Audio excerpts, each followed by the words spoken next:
Denim heads, welcome back to the ropedye.com vlog. Now today we're going to get into an essential, and I do mean an essential first step when it comes to your brand new Selvedge denim jeans. What am I talking about? I'm talking about the first soak.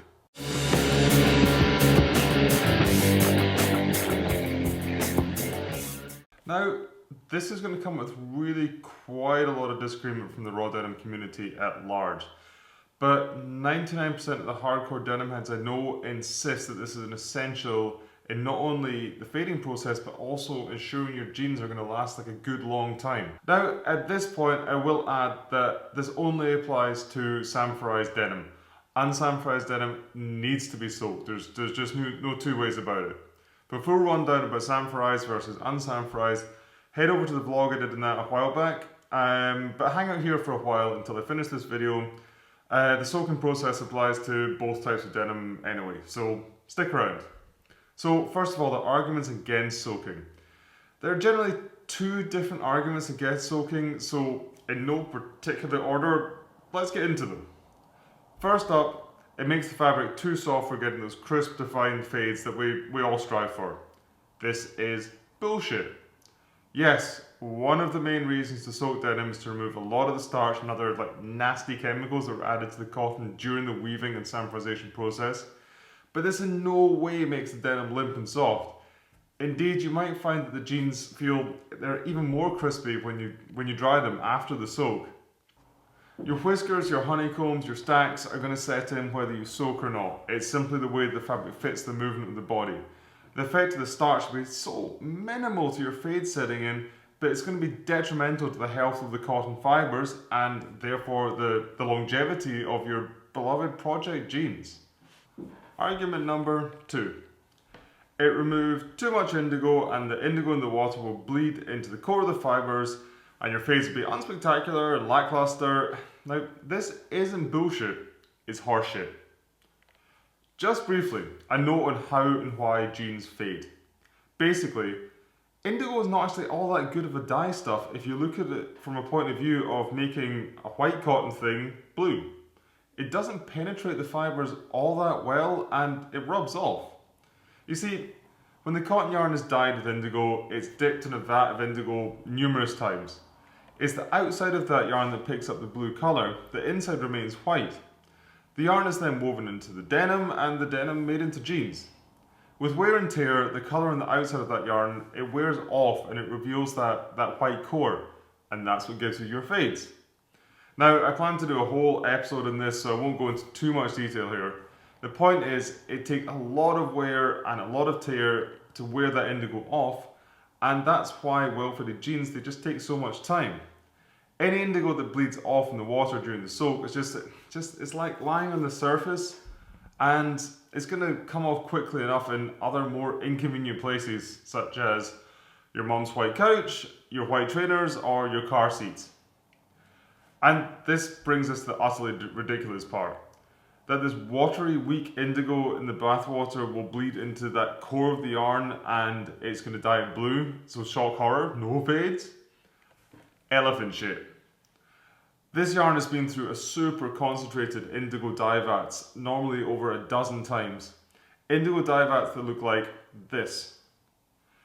With the magic of vlogging and time travel, this is the bath water and how it looks like after the soak. There's no indigo in there at all.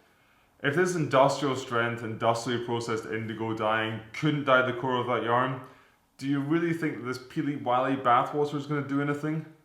Nope. So, to the advantages of soaking.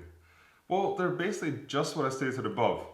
It gets rid of a lot of those nasty chemicals used during the milling of the denim, and it removes any excess indigo that's just lying on the surface, and that's just going to end up in awkward places. But why do we want to get rid of these chemicals? Well, it makes the jeans more durable. You see, the starch and other things that are added to the yarn, this ensures that they pass smoothly through the eyelets and other bits and bobs of the loom that I don't know the name of. It makes the cotton very dry and very bristle, and therefore it makes the denim very dry and very bristle. Getting rid of these chemicals nourishes the fibers, makes them tighten up ever so slightly, and means that the denim's just going to last longer as you wear them. So soaking doesn't affect your fades, will keep your mum and her white sofa happy, and will make the jeans last longer. And why wouldn't you do it? Okay, right, you're gonna soak. Good, it's the right choice. But just how do you do this?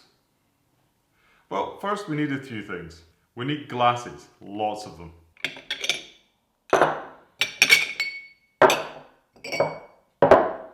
Second, we need a bathtub. Just one will do. Welcome to my bathroom, guys. Oh, and your new jeans. Now, the Benzaks, they've already had their first soak for all the reasons that I put in the vlog about the big reveal a few weeks ago. So I'm going to use these Joe & Co's. I reviewed these in a previous vlog. I'll put a link to that down below, along with the big reveal one as well, just so you guys can stay up to date. I'm curious to see how much indigo or how much crap comes out of these jeans. I mean, the denim's got like this really beautiful, rich hue to it. And when I was doing the review, I got the Smurf hands really badly. Smurf hands is blue hands, by the way. So yeah, let's get into it. I always like to use warm water, not hot, but warm. Run a few inches in the bottom of the bathtub and just throw in the jeans.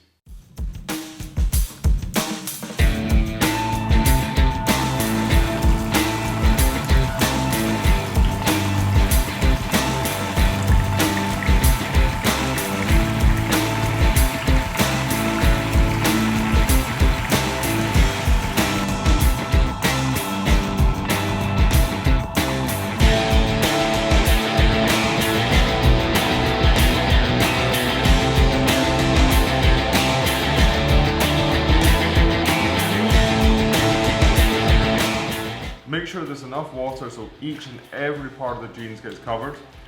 You'll have to agitate them quite a bit, get all of the air out, make sure that they're soaked through. Then you take all but one of the glasses, and this is really very important. You need to leave one of the glasses aside. And you use the rest of them to weigh down the jeans. Then you just simply leave them for 20 minutes or so.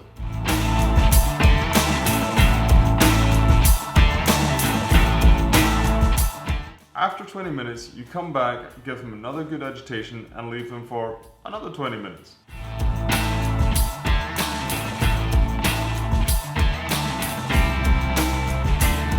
So guys, yeah, that is pretty much it actually. They've been in there for about 40 minutes, 50 minutes. Halfway through that, I went and just like agitated the wash a little bit, made sure that absolutely every single piece of the fabric was getting soaked.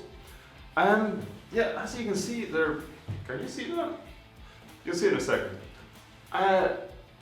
Not very much indigo loss at all. The water's got a slight brown tint to it, which I believe is the starch and whatever else is in there. It's also got like a little bit of a soapy feel, and again I believe that's the starch. Yeah, I was kind of expecting to get way more indigo bleed coming out of these. But so yeah, I'm pleasantly surprised.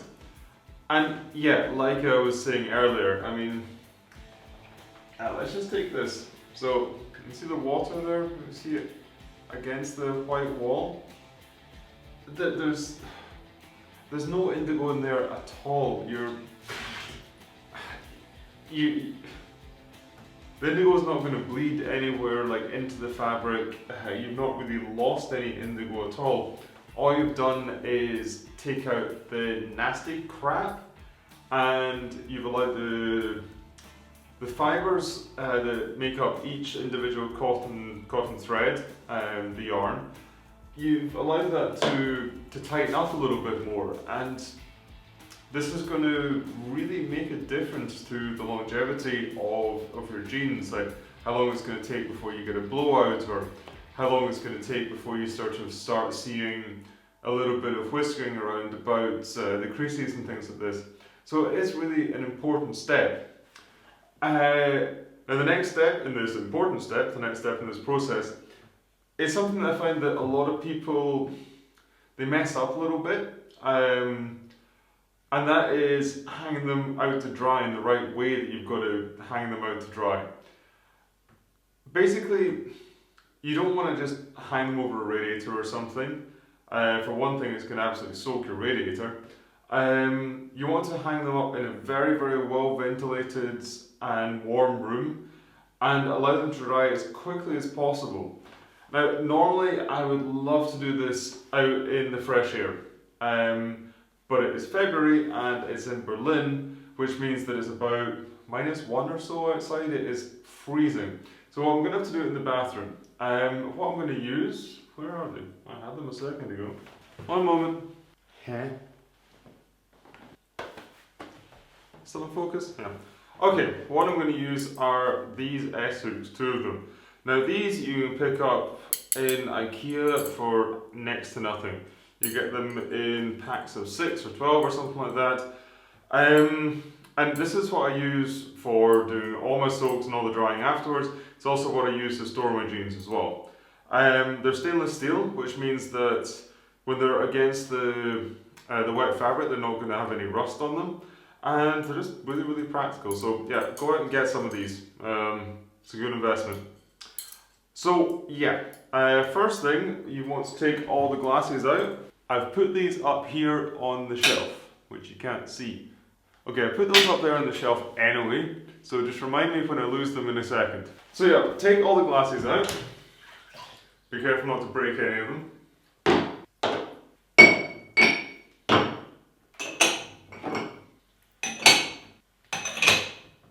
Then just let the water out the bath.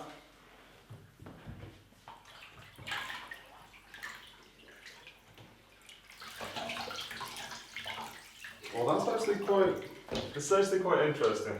2 seconds. I just want to show you this before I go any further. So this is the colour of the water. It's definitely got some indigo and some nastiness in it, but it's really not that bad. I've got to say that most of the jeans that I soak get like around about this much indigo bleed out in them, which yeah, is next to nothing. I've only had one where it was like it was a Lee 101 jacket, one of the Japanese ones, and I don't know what they put in that, but you couldn't even see the jacket. There was so much crap in the water after I soaked it. But yeah, this isn't too bad. I mean, yeah, a little bit greeny, nothing that bad. Okay, after all the water's drained away, I'm going to actually just give them one final rinse just to the shower. This might be overkill, but in my mind, you know, they've been soaking in that water for the past 40-50 minutes. A lot of stuff has come out, but it's still been soaking there, so I just want to give it like one last rinse through just to make sure all of that is just totally gone. Okay, so the jeans are out of the water. There's a tiny little bit of a blue tide mark around about, which I'll scrub off later. But this is how I want you guys to hang the jeans up to dry. First thing I'm going to do is I'm going to use an old towel because unfortunately, just with the setup I've got here, I can't hang it directly above the bath, and there's going to be a lot of water that's dripping out of these things. Normally you take something out of the washing machine, it's gone through a spin cycle, and most of the water is actually out of it by that time, but these have come straight out of the bath, so they're absolutely soaking, and I just don't want that all over my floor. So yeah, that'll go down first. Let's go down the floor. And I've got the jeans, and I'm gonna give them a good shake. Just try and get a little bit of the excess water. Then what I'm going to do is I'm going to take one of the S-hooks and I'm going to put it in the outermost belt loop on, that would be the right hand side, and then I'm going to put one on the left hand side, and then I'm just going to hang it up here.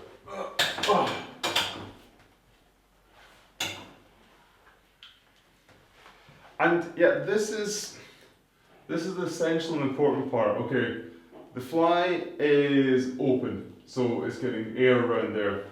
And then I want you to, yeah, this is horrible, just open up the legs so you can get actually, like, air is flowing like is allowed to sort of float up and down around the jeans so they can really, really dry, so you don't get that horrible fusty smell going on. Let's do that on this side.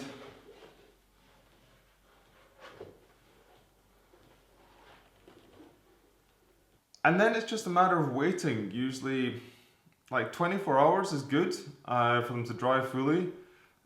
Do not be tempted to put them on damp or, God forbid, wear them out from wet. You'll just be back doing another soak just to bring in all the weird ways that these have like bagged out and stretched as they've like dried in your body. So there you have it. Now, this brings us right up to the closing of the guide to getting your perfect jeans. You should have an amazing pair of jeans by now. They should fit your style, your look, and your lifestyle. And after this first soak, you're good to go on this journey just to getting these amazing fades. Guys, it'd be awesome if you could let us know what jeans you went for and why, how the whole process went for you, let us know about the first soak, and any adventures you go on with your jeans. Let's start a proper community behind this channel. I think this would be something so awesome to build up, and I think really fulfilling for the denim community as a whole. So let's do this. Hit that like button if you like this video, if it brought you something. Give it a thumbs down if you're one of the no soak camp. I won't hold it against you. Your jeans are definitely going to, but I won't hold it against you. If you could hit that subscribe button, and if you don't want to miss anything coming from us, hit that bell button as well. That means you're going to get informed as soon as another video drops. Till next time, denim heads, I'll see you in the next vlog.